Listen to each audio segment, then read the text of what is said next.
Selamat pagi, Misi Indonesia dan teman-teman.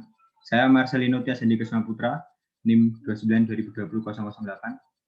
Pada hari ini, saya akan mempresentasikan hasil dari artikel penelitian saya, yaitu tentang air sungai pedesaan tercemar sampah.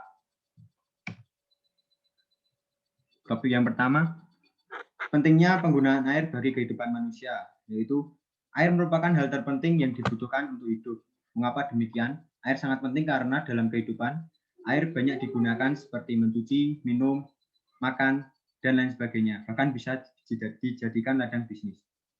Sungai merupakan penyediaan air yang digunakan masyarakat, khususnya bagi masyarakat pedesaan, untuk memancing ikan, yang nantinya ikan tersebut bisa dikonsumsi di masing-masing rumah atau digunakan untuk sebagai penghidupan ekonomi. Para ahli mengatakan bahwa setiap harinya manusia membutuhkan cairan bagi tubuh untuk melakukan aktivitas atau kegiatan lainnya. Dalam setiap harinya manusia mengkonsumsi sebanyak 2,5 liter sampai 2,5 air. Dan air bisa dimanfaatkan untuk apapun, seperti yang saya katakan tadi, sebagai ladang bisnis, untuk mencuci, makan, dan lain-lain. Yang kedua, pembuangan sampah ke sungai yang dilakukan oleh manusia. Hal ini terjadi karena kurang adanya kesadaran manusia terhadap pentingnya sungai bagi kehidupan dan keberlangsungan manusia ke depannya. Faktor yang mempengaruhi adalah kurangnya tempat sampah yang ada di sekitar permukiman masyarakat. Saya ambil contoh di Desa Brongkol, Kecamatan Jambu, Kabupaten Semarang, Provinsi Jawa Tengah. Di desa ini, sungai banyak sekali yang tercemar yang dikarenakan akibat kurangnya tempat sampah yang memadai, dan kemudian masyarakat cenderung membuang sampah ke sungai yang kemudian mengakibatkan sungai itu tercemar dan tidak bisa menjadi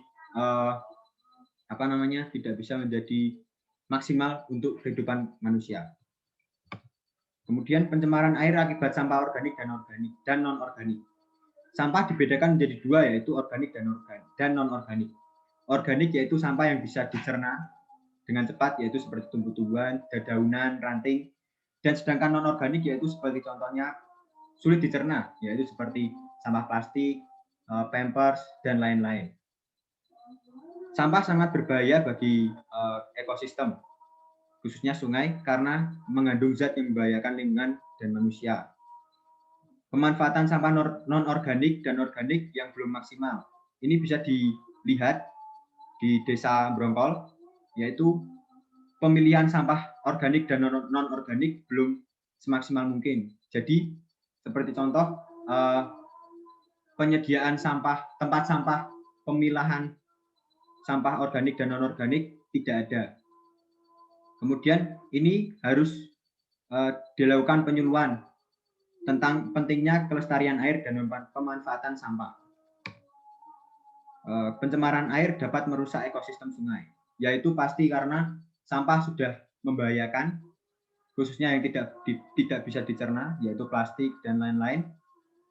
Itu akan menyebabkan ekosistem sekitar sungai seperti bisa memunculkan bau yang tidak sedap, terus ikan-ikan mati tidak bisa berkembang biak, dan tanah dan air menjadi